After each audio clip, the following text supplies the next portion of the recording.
Summary માનવ વસાહતની નજીક રહેતું પંખી છે. એના શરીરનો રંગ ભૂખરો બદામી હોય છે. તેની ચાંચ વાંકી અને અણીદાર હોય છે. એના પંજા મજબૂત અને નહોર ખૂબ ધારદાર હોય છે. સમરીને મોટી અને લાંબી પાંખો હોય છે. એનાથી તે આકાશમાં ખૂબ જ ઊંચે ઉડી શકે છે. ખોરાકની શોધમાં તે આકાશમાં ગોળ ગોળ ફરતી જોવા મળે છે. ઊંચે આકાશથી પણ એ જમીન પરનો શિકાર આસાનીથી જોઈ શકે છે. એ રાંધેલો ખોરાક, મરેલા પ્રાણીઓનું માંસ વગેરે ખાય છે.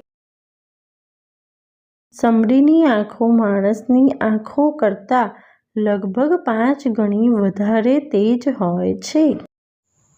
Thanks for watching. Do like, share and subscribe to my channel.